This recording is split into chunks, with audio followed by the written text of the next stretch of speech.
আসসালামু আলাইকুম ওয়া রাহমাতুল্লাহ।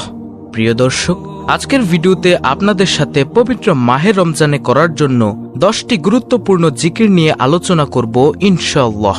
প্রিয় দর্শক, এই জিকিরগুলো অনেক সহজ কিন্তু অত্যন্ত গুরুত্বপূর্ণ। হয়তোবা আপনি জানেন না যে রমজান মাস ছাড়া অন্যান্য মাসগুলিতে আমরা যদি একটি নেকি করি তাহলে আল্লাহ তাআলা আমাদেরকে একটি নেকির বদলে 10টি নেকি দান করে থাকেন, কিন্তু পবিত্র মাহে রমজানে মহান রব্বুল আলামিন একটি নেকির বদলে 70টি নেকি দান করেন। সুবহানাল্লাহ। আল্লাহ রব্বুল আলামিন তার জিকির করার জন্য মুমিনদের নির্দেশ দিয়েছেন। তিনি বলেছেন, হে মুমিনগণ, তোমরা বেশি বেশি আল্লাহর জিকির করো এবং সকাল সন্ধ্যা তার পবিত্রতা ঘোষণা করো।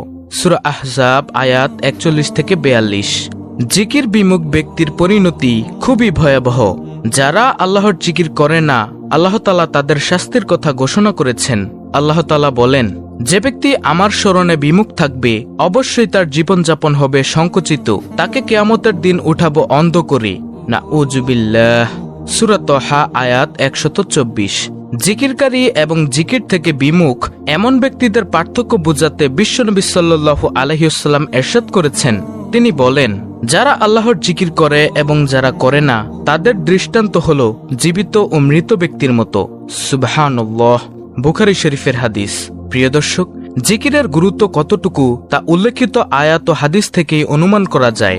ভিন্ন ভিন্ন কালেমা সম্বলিত জিকিরের অনেক বর্ণনা রয়েছে হাদিস শরীফে। তার মধ্যে কিছু জিকির এমন যেগুলো পাঠ করা খুবই সহজ কিন্তু সওয়াব অফুরন্ত। তার মধ্য থেকে 10টি জিকিরের কথা আমি আপনাদেরকে জানাবো আজকে, আর সেগুলো হলো: নম্বর 1, সুবহানাল্লাহ। প্রিয় নবী সাল্লাল্লাহু আলাইহি ওয়াসাল্লাম বলেছেন, প্রতিদিন 100 বার সুবহানাল্লাহ পাঠ করলে 1000 সওয়াব লেখা হয় এবং 1000 গুনাহ মাফ করা হয়। সহিহ মুসলিম শরীফের হাদিস। প্রিয় দর্শক, আপনি কি ভেবে দেখেছেন? একটু আগে আমি ভিডিও শুরুর দিকে বলেছিলাম যে রমজান মাস ছাড়া অন্যান্য মাসগুলোতে আমরা যদি একটি নেকি করি তাহলে আল্লাহ তাআলা আমাদেরকে একটি নেকির বদলে 10টি নেকি দান করে থাকেন, কিন্তু পবিত্র মাহে রমজানে মহান রব্বুল আলামিন একটি নেকির বদলে 70টি নেকি দান করেন। সুবহানাল্লাহ। তাহলে একবার চিন্তা করে দেখুন, আপনি যদি পবিত্র মাহে রমজানে 100 বার সুবহানাল্লাহ পাঠ করতে পারেন তাহলে আল্লাহ তাআলা আপনাকে 70,000 নেকি দান করবেন। আল্লাহু আকবার। তারপরে দ্বিতীয় নম্বর জিকিরটি হলো আলহামদুলিল্লাহ। আলহামদুলিল্লাহ হচ্ছে এমন একটি জিকির যা মিজানের পাল্লাকে ভারী করার সর্বোত্তম দোয়া। তিরমিজি শরীফ, ইবনে মাজাহ, হাকিম, সহিহ আল জামের হাদিস। এবং দয়ার নবী সাল্লাল্লাহু আলাইহি ওয়াসাল্লাম বলেছেন এটি হলো সর্বোত্তম দোয়া। তাই প্রিয় দর্শক, পবিত্র মাহে রমজানে আমাদেরকে বেশি বেশি করে আলহামদুলিল্লাহর জিকির করা দরকার। তারপরে তৃতীয় নম্বর জিকিরটি হলো লা ইলাহা ইল্লাল্লাহ এর জিকির করা। প্রিয় নবী সাল্লাল্লাহু আলাইহি ওয়াসাল্লাম লা ইলাহা ইল্লাল্লাহ এর জিকির সম্পর্কে বলেন, এটি হলো সর্বোত্তম জিকির। তিরমিজি শরীফ, ইবনে মাজাহ, হাকিম, সহিহ আল জামের হাদিস।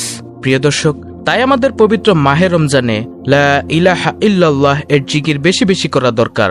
তারপরে চতুর্থ নম্বর জিকিরটি হলো সুবহানাল্লাহি ওয়ালহামদুলিল্লাহি ওয়ালা ইলাহা ইল্লাল্লাহু আল্লাহু আকবার।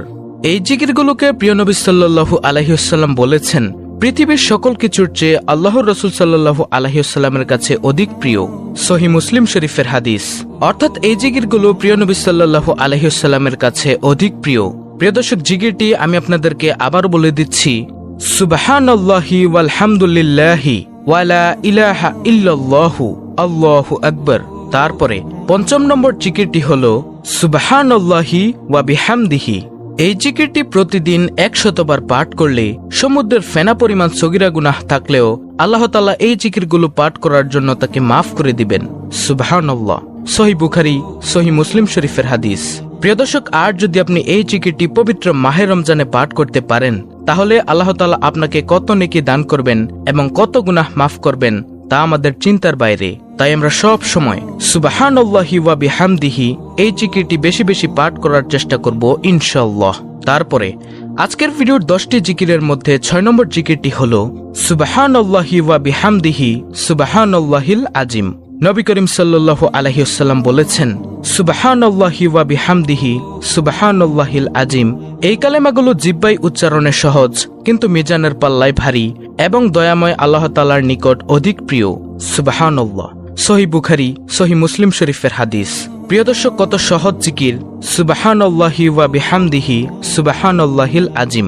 কিন্তু এই জিকিরগুলো কিয়ামতের দিন মিজানের পাল্লায় ভারী হবে এবং মহান আল্লাহ তাআলার কাছে এই জিকিরগুলো হবে অনেক প্রিয়। তারপরে 7 নম্বর জিকিরটি হলো সুবহানাল্লাহিল আজিম ওয়া বিহামদিহি। যে ব্যক্তি সুবহানাল্লাহিল আজিম ওয়া বিহামদিহি পাঠ করবে, প্রতিবারে জান্নাতে তার জন্য একটি করে খেজুর গাছ রোপণ করা হবে। সুবহানাল্লাহ। অর্থাৎ আপনি সুবহানাল্লাহিল আজিম ওয়া বিহামদিহি পাঠ করবেন, আল্লাহ তাআলা আপনার জন্য জান্নাতে একটি করে খেজুর গাছ রোপণ করবেন। সুবহানাল্লাহ। আর যদি পবিত্র মাহে রমজানে আপনি পাঠ করেন, তাহলে এই জিকিরের ফজিলত, এই জিকিরের গুরুত্ব, এই জিকিরের নেকি আরো অনেক গুণে বেড়ে যাবে। সুবহানাল্লাহ। তারপরে 8 নম্বর জিকিরটি হলো লা হাওলা ওয়ালা কুওয়াতা ইল্লা বিল্লাহ। প্রিয় নবী সাল্লাল্লাহু আলাইহি ওয়াসাল্লাম বলেন, লা হাওলা ওয়ালা কুওয়াতা ইল্লা বিল্লাহ হচ্ছে জান্নাতের গুপ্তধন সমূহের মধ্যে একটি গুপ্তধন। সুবহানাল্লাহ। সহিহ বুখারী, সহিহ মুসলিম শরীফের হাদিস। প্রিয় দর্শক, লা হাওলা ওয়ালা কুওয়াতা ইল্লা বিল্লাহ এই জিকিরটি এতই গুরুত্বপূর্ণ যে প্রিয় নবী সাল্লাল্লাহু আলাইহি ওয়াসাল্লাম এই জিকিরকে জান্নাতের গুপ্তধন সমূহের মধ্যে একটি গুপ্তধন বলেছেন। আল্লাহু আকবার। তাই আমরা এই জিকিরটিও বেশি বেশি পাঠ করার চেষ্টা করব ইনশাআল্লাহ। তারপরে 9 নম্বর জিকিরটি হলো সুবহানাল্লাহি ওয়াল হামদুলিল্লাহি ওয়ালা ইলাহা ইল্লাল্লাহু আল্লাহু আকবার ওয়ালা হাওলা ওয়ালা কুওয়াতা ইল্লা বিল্লাহ। রাসূলুল্লাহ সাল্লাল্লাহু আলাইহি ওয়াসাল্লাম ইরশাদ করেন, এই কালেমাগুলো হচ্ছে অবশিষ্ট নেক আমল সমূহ। সুবহানাল্লাহ। তারপরে 10 নম্বর জিকিরটি হলো নবী করিম সাল্লাল্লাহু আলাইহি ওয়াসাল্লামের প্রতি দুরূদ পাঠ করা। যে কোনো দুরূদ, যেমন দুরূদে ইব্রাহিম যেটা আমরা নামাজের শেষ বৈঠকে পাঠ করে থাকি, এবং সবচেয়ে ছোট দুরূদ সাল্লাল্লাহু আলাইহি ওয়াসাল্লাম ইত্যাদি দুরূদ পাঠ করা। নবীজি সাল্লাল্লাহু আলাইহি ওয়াসাল্লাম বলেন, যে আমার প্রতি একবার দুরূদ পাঠ করবে, আল্লাহ তাআলা তার প্রতি 10 বার রহমত বর্ষণ করবেন। তিনি আরো বলেন, যে আমার প্রতি সকালে 10 বার এবং বিকেলে 10 বার দুরূদ পাঠ করবে, সে কিয়ামতের দিন আমার শাফাআত পাবে। সুবহানাল্লাহ। প্রিয় দর্শক, এই দুরূদ শরীফের জিকির বা দুরূদ শরীফের আমলটি যদি পবিত্র মাহে রমজানে আপনি করেন, তাহলে আল্লাহ তাআলা আপনাকে কত সওয়াব দান করবেন আপনি কি ভেবে দেখেছেন?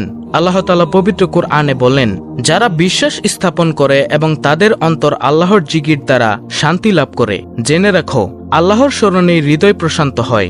সূরা রাত আয়াত নম্বর 28। প্রিয় দর্শক, জিকির মানে হচ্ছে আল্লাহ তাআলাকে স্মরণ করা। হযরত আবু হুরায়রা রাদিয়াল্লাহু আনহু থেকে বর্ণিত হাদিসে রাসূল সাল্লাল্লাহু আলাইহি ওয়াসাল্লাম ইরশাদ করেন, আল্লাহ তাআলা বলেন, বান্দা আমার ব্যাপারে যেমন ধারণা করবে তেমনি আমাকে পাবে। আমাকে যখন সে স্মরণ করে আমি তার সঙ্গে থাকি। সে যদি আমাকে তার অন্তরে স্মরণ করে, তাহলে আমিও তাকে আমার অন্তরে স্মরণ করি। সুবহানাল্লাহ। আর যদি সে আমাকে কোনো জনগোষ্ঠীর নিকট স্মরণ করে, তাহলে আমি তাকে তার চেয়ে উত্তম জনগোষ্ঠীর নিকটে স্মরণ করি। সে যদি আমার দিকে অর্ধ হাত এগিয়ে আসে, তাহলে আমি তার দিকে 1 হাত এগিয়ে আসি। আর যদি সে 1 হাত এগিয়ে আসে, তাহলে আমি তার দিকে হস্তদ্বয় প্রসারিত পরিমাণ এগিয়ে আসি। যদি সে আমার দিকে হেঁটে আসে, তাহলে আমি তার দিকে দ্রুত হেঁটে আসি। আল্লাহু আকবার, আল্লাহু আকবার। বুখারী ও মুসলিম শরীফের হাদিস। প্রিয় দর্শক, আজকের ভিডিওতে বর্ণিত জিকিরগুলো অনেক সহজ এবং অত্যন্ত গুরুত্বপূর্ণ। তাই শুধু রমজান মাসে নয়, সব সময় আমরা এই জিকিরগুলো পাঠ করার চেষ্টা করব ইনশাআল্লাহ। আল্লাহ তাআলা পবিত্র মাহে রমজানের শুরু থেকে শেষ পর্যন্ত যেন আমাদেরকে বেশি বেশি এই জিকিরগুলো করার তৌফিক দান করেন। আমিন।